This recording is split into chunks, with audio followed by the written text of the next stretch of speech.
You're listening to If You Know You Grow the podcast. I'm your host, Chantel Braley, and I have over 15 years experience in marketing, e-commerce, and really all things creative. I'm so excited to take you behind the scenes of thriving businesses, hear from amazing industry experts, and chat a little bit about the mindset that it takes to really succeed in this industry. Please follow, like, and subscribe so that I can continue creating amazing content for you and sharing these incredible stories. Let's get into it. All right, full disclosure, guys, we're starting this recording from the beginning because it wasn't recording the first time. And that sounds like something that I would do with technology issues. So I'm so excited today to have Justin Irvine on the call. Apparently I'm turning this into a completely different show on the podcast today. So Justin is somebody who I fangirled over in the WhatsApp group for a while because I saw him adding so much free value, and I've been able to work, with his businesses now across a couple of brands. So I'm being joined by Justin Irvine, who is the founder of Co, as well as the Aggregate Co. So the Aggregate Co is one of the current brands in motion. And I'm going to let you introduce yourself a little bit better than that, because I think a guy from a WhatsApp group that works in logistics is probably not really a full explanation. Oh, it's factually accurate. So that part was It good. is the truth. It is the truth. So yeah, I've been in freight and logistics for just over 30 years. The last, I guess, 15 to 17 years has been in e-commerce, and sort of lived around the world doing that. Most of the infamy, I guess, comes from being a co-founder of Co Logistics in Australia as we know it today. It was always sort of like an old school forwarder, but Kai, Jeff and I kind of like pulled it together and created a global powerhouse of parcel movement and returns and freight and all sorts of domestic delivery and returns and software platforms, and yeah, it was a hell of an experience. And that's, I guess, between that work and the ecosystem that we created globally, just through wanting to do things in a better way, after selling to corporate and finishing our earnout and having a couple of months off, Kai gave me a call and gave me a bad idea that this turned into a very good idea, and that is the Aggregate Co. And so, while Co Logistics was physically moving the freight and getting stuff done, and we are incredibly proud of what we achieved and what our people have been able to become through that, we really changed the way in which Australia did business, which is the thing that I'm most proud about. Is the very tactical changes that we made. Is that the Aggregate Co is this white space that sits between advisory and physical outsourced COO operational teams. So sometimes it can be a little bit hard to articulate at times, but it's just this spot where people need advice and consultancy past ChatGPT. And actually need someone to come in and physically implement something and show them and take them somewhere around the world, and just the wraparound support that people are looking to, so that they don't go and spend 3 years making mistakes and just go straight to best practice. And that's the exciting part. I feel like as you're saying that, I realized that your Instagram handle makes so much sense. So a little side story. When I found Justin on Instagram, I thought his handle was sexologist. It's not. It's sexy. It's sexy logistics. But when I think about what the Aggregate Co does, like I always say that I get to work in what I believe is the most fun part of e-com, right? Like I get the photo shoots, I get the branding, I get all the storytelling. That's definitely more fun. It's so much fun. It is amazing. But like, yes, what I do can make a brand, but what you do, if they do it wrong, can actually break the brand. And I think being able to outsource that and find a partner that knows the ins and outs is incredibly important. So it's like a good balance of skill sets, I think, in that sense. You're good at all the things that I find literally the least sexiest part of the industry, because I'm like, I don't want to be on a call with 3PL. I don't want to deal with this. And the funny part is Kai actually came up with Sexy Logistics back in the day, because of the exact point you've just brought up is Yeah. logistics isn't sexy. So It's so bad. we had the website, though we had everything. It was hilarious. Kai did a couple of like very funny videos that I believe still are online. Oh, we need to So find you those. need to go on YouTube and have a watch. It's gold, marketing gold even. And so yeah, for us, we just play in the space now where operations, and we just saw it through all of our years of experience, is that operations in Australia, specifically more than anywhere else, is, to coin a phrase out of Moneyball, which is where the Aggregate Co name came from, is like the last dog at the bowl. It is the last thing that gets investment. Yeah. And it is the last thing that gets the appropriate amount of support and resource, yet it is the most critical part of the business. Yeah. Like, don't get me wrong, getting top of funnel right and making incredible product is hugely important. But if you just go and blow $30 acquiring someone and then end up having to refund their order as well as losing the cost of acquisition, versus nailing it and just spending, I don't know, $8 to $10 retaining someone on their next order by giving them free shipping is very different and a massive win for the P&L. So. Yeah. And I think like every touch point of that, of like who you're using and the way that you're communicating it and the way that you're pricing it, like those can all shape a business and shape a customer experience. And I think like me as a marketer, 10 years ago, and actually one of my favorite marketers did a TikTok video, and she was like, everybody should have free shipping. And then I think through the work that I've done, like with you guys, but also with other brands, I've realized like that's a very easy thing to say, but it's actually not in the best deal for the brand or really for the customer in that sense. Yeah. And it's different by country. Yeah. So people's expectations here are very different to that in the States. So when we take brands to the US, there is a completely different strategy around that. Yeah. And it's more holistic. And I think that was like a really important part that you bring up from having your marketing hat on and talking about the importance of that. It is very, very much about having a wider view of what post-purchase looks like. And that's typically where we play. It's things like everything on the cart all the way through to like returns, and then operationally what is the most efficient way that is going to deliver the best customer experience. There are some incredible tools around right now, and I mean, I could geek out about this for like hours, but the concept of, say, someone having a warehouse in Melbourne but having a retail store in Brisbane, there are now AO tools you can put on the cart that will dynamically look at a Brisbane Express order and decide whether it's cheaper to 3-hour that delivery from the Brisbane store to the Brisbane address, which it is, then send it express from Melbourne. And you'll get that delivery in 3 hours. Yeah, so improve And customer so, experience. Yeah, and it's dynamically adding it to the cart as the free shipping option. So all of a sudden, the call to action's there. Yeah. And all of that is the technology that's starting to wrap around the importance of customer retention, good decisions being made. So financially, people are in a better place, as well as nailing every part of customer acquisition and customer retention is all post-purchase. Yeah. And I mean, it makes such a difference. I think also like a customer is never going to be like, well, Ozpost just shit the bed. Like that's not what they're going to say. They're going to be like, your brand screwed up. So I think knowing and having everything lined up for the customer is always going to be something that's in the best interest of the customer and of your brand. What's something that you're seeing a lot of brands currently do that you feel like either they need to stop or that they could change or... I think it's the concept that free express is going to be the thing that saves your business or booms your business. We actually see the opposite.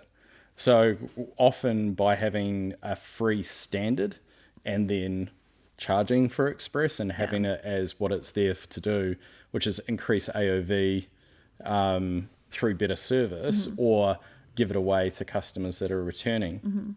All of those things that are happening, it's a real oxymoron, because you'd think if I load up my site with free express globally, that would deliver better conversion rates. It really doesn't. It's bizarre. It's truly bizarre. I guess like people, they pay for it, but they also feel like the sense of urgency. Like I am the customer that will always, always, always not be prepared. I'm such a panic shopper, but if I will and have paid for same day or express or to jump the queue or all of those things because I am the problem. Whereas it standard, if it's there, awesome, that's great. I'll convert on it without questioning, but I will always pay more, and the brand will, I'm assuming, will generally benefit from that. Yeah. Yeah. Because as you go up service levels, the reason you're taking those service levels is more often than not. In fact, I've yet to see anyone have a lower AOV on higher tier service levels. So every time you go up a service level, you raise your AOV. Yeah. So if you're going to give away free, give it away on a standard product. Yeah. The key is having an estimated day of delivery on the cart. More specifically than just a delivery window, actually tell them what day they're getting it. And then there are plenty of tools that allow you to do that. That is a huge call to action. And that's when you do get people like panic buying going, okay, I can get away with that service, and that service is express instead of same day. Yeah. Cool, I'll click on that. And then all the magic happens behind the scenes and it gets delivered the next day. I will still pay for same day. Yeah. I'm still I'm still like always, but I never thought about the AOV point, but that makes so much sense. Yeah. Like it would be higher because if I'm panic ordering one thing, I'm probably going to panic order many things. Yeah. One of our biggest successes was rolling out on the cart a national next day offering in Australia. So in the States, as you know, you can get next day shipping. You can get anything, right? Yeah, at anything at any Yeah. time. There's an app for it or something. Yeah. So between two different carriers in Australia, there's about, it can carry about 85 to 90% of Australian postcodes next day. But no one ever puts it on their cart. So we've done it with 4 brands now, and the absolute minimum AOV growth on that one particular product from express up to next day was 120%. People, when they go shopping there, they properly mean it. Yeah. And so it's incredible. It doesn't necessarily mean it's going to work for everyone, but the brands that we tried it on in apparel and footwear worked like a treat, and it's great at the back end of the week. Yeah. Oh, yeah. Because For you're panic panic buying. shopping. You're panic shopping for the weekend. I say this as Retail Fest is tomorrow, and I have not tried on my outfits that I panic bought. So like, let's just hope. As someone who works with fashion brands, like I don't understand how I continuously You're the repeat perfect this consumer. problem. I am consumer core, literally at its best. What are you seeing like at the moment with the Aggregate Co is the biggest way that you are currently driving impact for brands? Like what are you seeing? As far as what we're doing, Yeah, because you are such a value-led person to the point where like I've been on calls with you where I'm like, I don't know if we're even going to work with you, and you've just shared so much, and I love that because that's why originally I'm like, who is this person in the WhatsApp group that's sharing free information? I love that, but like don't tell Kai, he gets angry when I do that. But it's and it's definitely actually Wing gets angry with me as well when I do that. But it's like, for me, there's times when people need that. And so last year through Feb, March and April, when the de minimis was getting shut off, and again, we'll be doing similar-ish open sourcing of information with July coming up for Europe, because Europe's doing exactly the same thing. It's like, for us, is kind of, there is still nuances in the way that you can deploy it. Yeah. But the thing for us is that we couldn't fix 1,000 brands, but we can get enough information out to 1,000 brands that they can continue to trade. Yeah. And there were other brands that obviously shut down their websites. Yeah, I mean, I was with a brand that we shut down our website because we Yeah. were like, because the information from the US government, like, I think this is why I choose to live in Australia, it was all just not communicated. Yeah. No. Yeah, it was pretty bad. And it evolved. So the fixes weren't there to start with. Yeah. And right now we're living from Australia to the States, we're living in this sort of weird limbo phase of only paying 10% tariff, which is less than what we were paying before. Yeah. And it's just like dealing with Australian GST in a lot of ways. You know, obviously you can't claim it back, but it's still only 10%. So we have brands that aren't actually moving to the States until the postal hack falls over. Now, the interesting news that like literally came out yesterday was that Zonos has bought a customs broker to do formal entries. Now, the only reason they would be doing that is Australia Post's current way of collecting tariffs for the US government is because they know the writing's on the wall. Yeah. So again, we'll go through another phase of how do we deal with Type 11 clearances? What does that all mean? Yeah. Like it can be very, very complex for a creative and marketing based business where the founders are, there's not a lot of creative or even just brands in general that are really, really strong in ops natively. No, I hate hiring for ops roles. It's actually, I think, the hardest role. Yeah. 'Cause I'm like, you could bullshit me and I'd be like, yes, cool. And I'd have no idea. Yeah, it is very hard. And unfortunately, the skill set in Australia, it's not terrible, but it's also not amazing. And so we see with a lot of the big brands that we're taking to now the UK and Europe after doing the US last year, is that we're now in this position where they're actually moving some of their global operational roles to the UK, to the US, because there's just an incredible skill set up there. Yeah. And they've had hard times as well as we have. I feel like Australia has really done particularly well at navigating the headwinds. Yeah. Economically speaking. We think, geez, it's been a bit rough down here, but I don't know, you should go to the UK. Yeah, like, it's rugged I think everything there. that I hear from the ground down there, I would much rather be in the position that I'm in here for sure.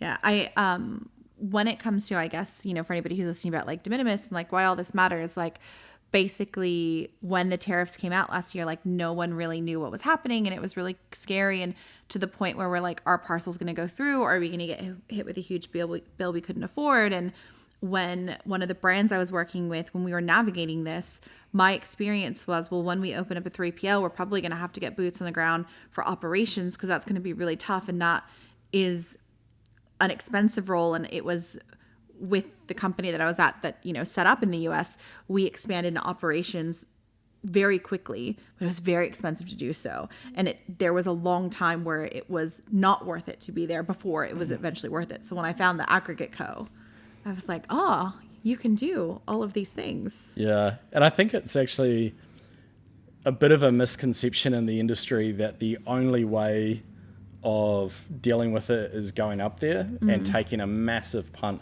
and signing a contract to have your stock up there for a long period of time. Yeah. It's actually, we talk about it a lot as like a runway or a journey. And so you have the tools available now through different providers, through just having pricing strategies to utilize some of the stuff that's happening. And the Australia Post example is a really good one. I was literally had a meeting with a brand today that had gone from 900 parcels a month last October to April, they did nearly 5,000 orders. Incredible. And that's just been using the Australia Post structure. They're just with a pricing strategy. Yeah. And there's ways of dealing with it by collecting things on the cart and how you clear to the carriers. It's not overly complex for someone like myself. Yeah, it's where you kind of get it. But otherwise, like, it's very, very difficult. Yeah. Like, even if I was just a normal freight forwarder that just did ocean freight and air freight and, logistics pick and pack, that sort of stuff, it's literally just from the fact that we ran that global business, that we're across those things. And so it's about understanding, and again, this is going back to the kid in a candy store scenario, is that as an advisor and then physically implementing this stuff with our clients, because we have to enable them to understand what we're doing and how to do it. Yeah. But effectively you go from stuck being, I've got to sell these things and I can only achieve these things, to like, we have the entire industry, every service provider all around the world, and we're just going to make the right calls for our clients. And we're just going to create a journey that makes them comfortable, because there's massive things to take into account going offshore with your logistics. Yeah. There's massive cash tie-ups with duties and tariffs. When you bulk import your products, you're going to be carrying more inventory. It's not twice as much, but there is definitely an implication of more inventory. And then there's things like, do I do cross-border when I'm up in the US to Canada and to like the Americas in general? Which then still isn't easy. No, to do. which is not easy at all. And it's setting up Shopify locations. Like, how do I create a pathway to success, and how to, there's a huge amount of financial planning that goes into it. Yeah. And I think these are the gaps that we see. Yeah. Is that having a really strong CFO or outsourced CFO, having really strong operations and operational support. When you get those two connected with really great top of funnel, you just kind of like nail it. But there's a plan. There are some brands that are like, should have been there 3 or 4 years ago, if I'm being bluntly honest. And so this was just kind of the push that they needed. Yeah. But there's a lot of brands that are probably being taken way out of their comfort zones. But yeah, they're just looking at the different models that are available. We had a brand that was doing not massive numbers, maybe 2,000 to 3,000 orders a month. And by moving them to a localized footprint, we literally saved them nearly $1 million a year. That's insane. Across all aspects of the business. Yeah. Because it's not just, hey, I'm going to pick up the freight and move it over there. There's like payment gateways scenarios. There's less returns costs. There's all of these things that come into account, but there are huge impacts to cash cycles. Yeah. And to be honest, like, before we started Seco, I didn't know what a cash cycle was. I didn't know what sort of cash implications. Hey, we're making money. Yeah. It's got to be fine. But there were plenty of times where we were sort of scratching around to find money for payroll. It's nice when people when they're like, oh, I don't do cash flow forecasting, and I'm like, wow, what a privilege. Or like maybe things are like a week away from being done, but usually it's like, what a privilege that you actually don't need to consider that. I know, but to right? scale, you need to make sure that you've got the advisory The scales, for that. It's the scale part. And that I'm gets not that scary. guy. Like, we Same. joke about it all the time. Quinn's probably sick of listening to it. She sits off camera. Yes, when I'm in the background is like laughing at us. But it's definitely we talk about it a lot, where it's like, you wouldn't come to me for performance marketing, cash flow forecasting, any like accounting framework for like global holding companies and all of that kind of, like, anything outside of logistics, parcels and duties and taxes and moving freight around the place. Like, that's my thing. And I do it very, very well, and I play in that space, but I stay in that space. Yeah. And it's like, sure, like, we definitely get quite heavily involved with CFOs, and we also get quite heavily involved with ecom managers, because ultimately they're selling the story, or they're creating a story that we have to then fulfill, and it's thankfully turning into a far more sort of collective when everyone's sitting at the table and working on that together.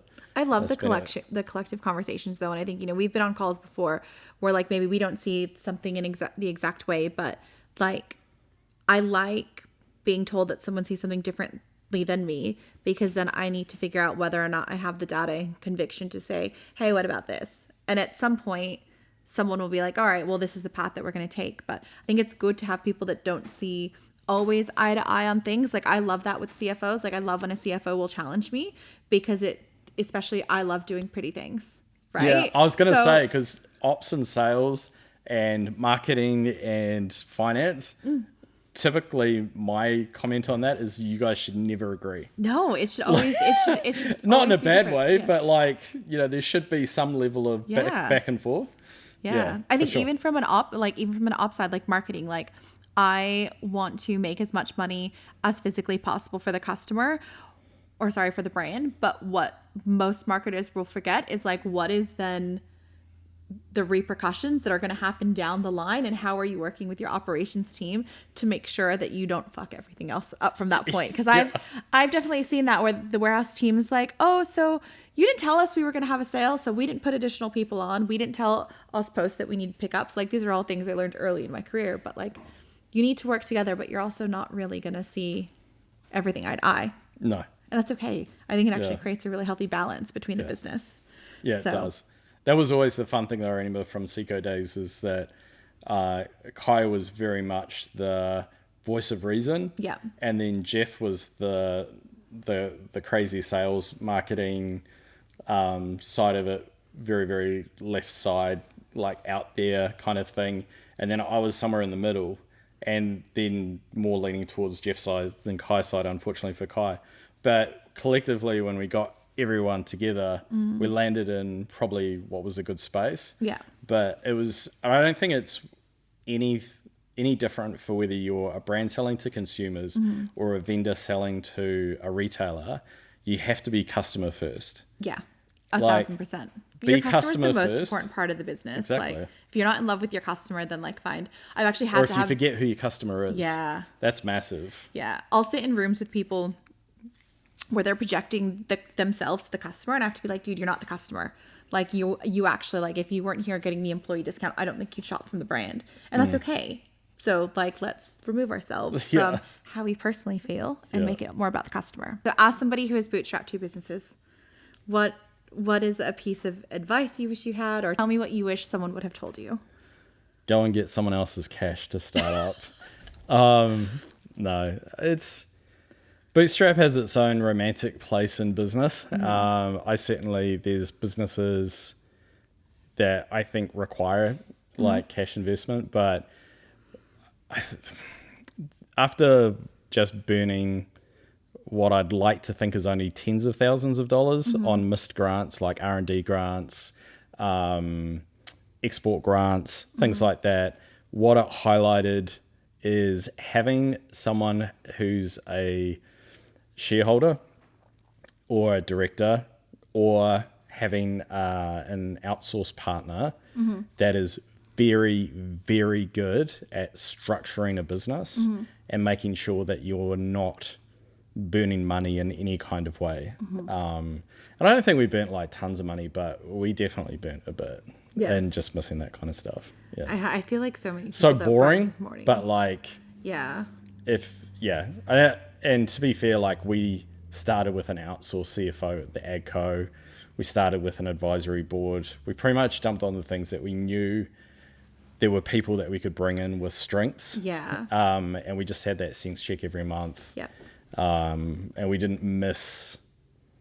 I don't think we missed out on a lot this time around. That's good. That's good. I mean, you've got a really great team as well. I think like because like I said, I saw Justin in the WhatsApp group and I'm like, who is this guy? Didn't understand what you did. Then, as most stories with me start, I was drinking at a table with not like Vegas table, like at an AFL lunch, very corporate. But I sat next to Wen and Kai, and I'm like, I still don't understand what you do. I didn't really get there at the end, but I was able to speak to one of the brands, Serafina, that you'd worked with, and Lily was able to, I think, share like some of the incredible things that you did for the brand. So, I think it's exciting seeing what value you're able to offer, even if it's so hard to explain because that value is so huge. So yeah, it tends to be across the whole of business again, like.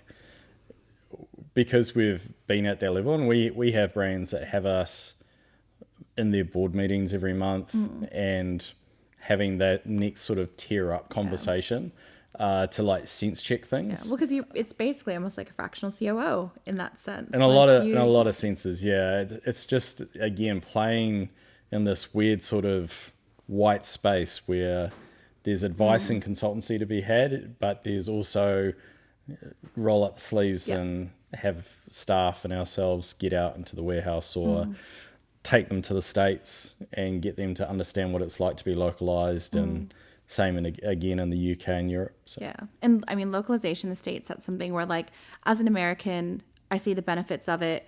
It was really hard for me to see the cost benefit of it. But when I saw how much Americans trust you if you can set up, but I still think there's like, you're saying there's so many considerations. I think even one of those, aside from like, the marketing and ops, all of that, sometimes your product changes, sometimes your brand changes to enter the US, and it's such a big thing. But I still think there's the opportunity, especially if you have a partner to help literally hold your hand as you're going through that process. Because there is cultural barriers, language barriers. There's so many different things that you have to consider with that. There really is. And it's, again, I think it's a whole of business thing. So what we see is if brands go up there with their core ranges and they're sort of regurgitating their local Aussie content. And if they've got a huge Aussie story, like like Adam and Brendan and the team from Budgie Smuggler, of course you're going to lean into that because that's part of your DNA. 1,000%. The team at Spell, like there's so many great Aussie brands that you lean into that Australian experience. If that's not fundamentally the largest part of your DNA, it's time to become a local US business. Yeah. And so just the way in which you do your shoots and the product you put up there, like talking today with the brand that I was with, they said the funny thing was when we talked 6 months ago about what goes well in the States, they started doing local US content, and then they started putting their hottest and freshest stuff into the US first, and it just gone. Like just everything, like they found that secret sauce. And it wasn't me, because I didn't do the creatives, I didn't do the socials, I'm not a marketing person, don't know any part of that. But it's just the trend that we see is that you have to localize that top of funnel and the product, like everything you were saying. I can't understate that enough, because we can move someone up there and we can like pull huge numbers out of their P&L. But if you haven't got that other part right first, it's a big missing part. That's why we have to work together. That's right. So I have like majority of the people who listen to my podcast are ladies. This is definitely for the girls. One thing that I love about you that I don't actually even know if I've told you this, you're such a girl dad. And I am obsessed with that. So I know you have a daughter. And when I was talking to one about it, I'm like, I think this is why I feel like you can go into often quite a female dominated industry with like just such positive way of sharing all the things that we're not very good at. If there's someone listening who like wants a career in ops or is interested in what you're doing, like you've worked with, Tara, who is one of my favorite people, you mentored her for a while. Yeah. What advice would you give to a woman that's trying to get into this field or that wants to know more about the type of work that you do? Yeah, I think, I'm very blessed with an incredible daughter that is just so smart, so clever. She got a master's in biological sciences with honors. Cool. Like she just blows me away. She's been I'm absolutely her number one fan. She's the greatest. I think you can tell from your socials, but it's just like maybe it's like more of a social media thing, but people talk about like girl dads, and girl dads are like a special breed of human being and how you support women. Yeah. So Kaya is a girl dad as well. And I think, this makes sense. Girl dads. Okay. So one of the things that we're being really big about is, and I'll come back to your question, but I think it's really important, is like the reason why you're probably getting those vibes is that, excuse my French, but no one fucks with our work daughters. Yeah. Because that's kind of like, in a lot of ways, that's how we see a lot of our retailers staffing. And, it's because we're actually incredibly protective of that, because an operations specifically is incredibly male focused. A lot of senior management is male. And it's great to see, the woman making that next step up into logistics. Like literally this morning at Auckland Airport before I flew over, ran into Rachel, who I used to work with at First Global. She is now the managing director of a massive freight company in New Zealand. So cool. And she's also now the president of CABAF, which is the New Zealand Freight Forwarders Association. And seeing more and more and more of that is fantastic. I think one of the things that I see go really well is finding a company, firstly, that aligns with your values. And I feel like in Australia, while there's still a long way to go, things are getting a lot better. So much, yeah. It's still a long way to go.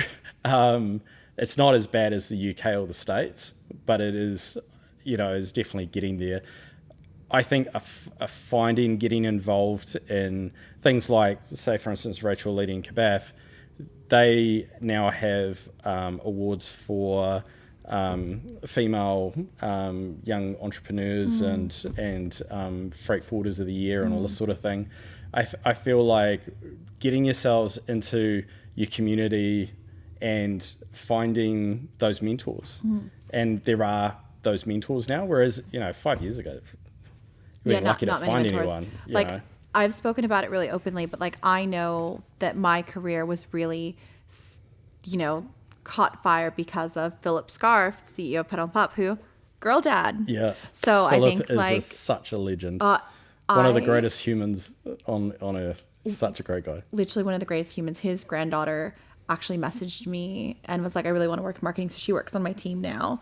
And I'm like, your dad or your grandpa literally like changed my entire life. Yeah. Like it is such a privilege that you think of me to want to work with me. Like, cause I know that I would still be me personality wise, but that man opened up doors and really like I've watched him as a, fight for girls to kind of pave their way. And it's when I realized this girl dad epiphany of like, thank God for girl dads, because girl dads really like, I think you get equity in the way that like I would want people to get equity. Yeah.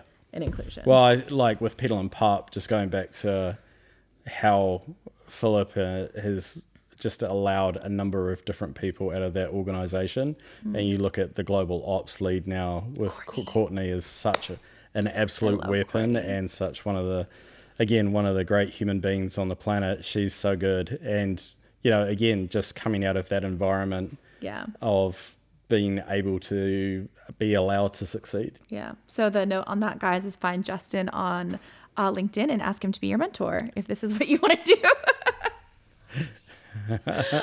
So before we wrap up, there's something very exciting that the Aggregate Co is working on. And I know I touched on, I met the team at Serafina and Lily was able to talk to me about the work they had done. And the Aggregate Co does a scholarship to basically allow someone access to their services. And I'll have Justin explain it in a bit more detail, but I think this is so exciting. And by the time this episode is released, you will actually be able to apply for the scholarship and get access to this great mind as well as his team. So Justin, can you chat to me about what the scholarship is? Yeah, absolutely. So we've been wanting to do something since we started the Ag Co about giving back in some way to the industry. We kind of owe the industry a lot. And we felt like there was some mechanism that we could work with. And so the sort of scholarship came about. And the scholarship basically is access to the entire team for 12 months. It's basically our full enterprise level $200,000 a year package that we give our biggest brands. And you get full financial BI support. You get basically wraparound structure in absolutely everything in your business: post-purchase operations, warehousing, carriers, negotiations, like strategy, the whole thing, but for a full 12 months. And then we've also brought, this year we swapped the partners around a bit. Again, we've got an enormous ecosystem around the world, but we've brought in Refunded and Ship It, guys that we've known since basically they started, similar sort of time to when we owned Seco. Incredible partners to watch. Refunded was on calls with Brad before it was officially technology, being told to poke holes in the story, like so incredible. With them, we've basically built a framework. Gwen's been massive in that, and pulling all of that together. She's an absolute machine when it comes to coordinating everything. And Retail Fest and Dylan's been good enough to pick that up with the changes that they've had at their end, to continue to support that. Again, we'll be on the main stage at Retail Fest talking about that with Serafina and some of the changes or benefits that we've had in, I guess, the longer term as well as the tactical side of it, because that's the key, is that there's a tactical component of getting everything structured straight away the way it needs to be without burning the business, and then where do the founders want to be, and having those very legitimate senior conversations about the direction of the business and where it's headed. So between that, the support from the partners, again, we feel like we owe the industry that, and so brands around the $3 to $5 million mark and a high velocity growth that feel like they're probably missing a bit, or they just want to lock in all aspects of operations. And we excited. There's a bit of an application process to go through, but it's all online, and there's a couple of months to get that work done. So it's not something they have to try and get done in straight a away. week. But we had it was a very, very hard choice last year. We had some incredible brands, and I hear we have you on the judging panel this year. Yeah, I was so honored to be asked. I'm so excited. Like I think I'm just as passionate about the industry and seeing people succeed. So I love that that you're this generous in doing this, but like, it'll be so exciting to see what, I guess who applies, because how cool is that going to be that they're going to have literally like such hands-on support for 12 months. Yeah, it's definitely So pretty exciting. Yeah. So I will put the details for that in the show notes here, and I will also make sure that they're just available on the Instagram link in bio in case you want to look, because I think this is one place where there's not a lot of experts in this field. And I think having worked with the Aggregate Co now across a couple of different brands, it's really cool to see, I think, the way that they are impacting the brands, but also to now start to see the beneficial results really starting to flow through.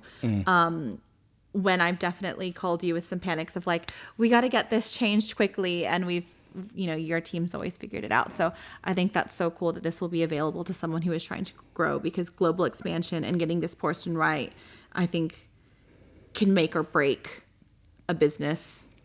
And also, if they save money, they can spend more money on fun things. That's right. And it's also like domestically as well, like we basically unpack everything Australia and New Zealand. We unpack obviously global growth and framework. And if there's something that we seem as like a little bit off or something worth investigating, but it's not potentially right in our space, then we can definitely lean on some of the people that we have in the financial space and business guidance and mentorship.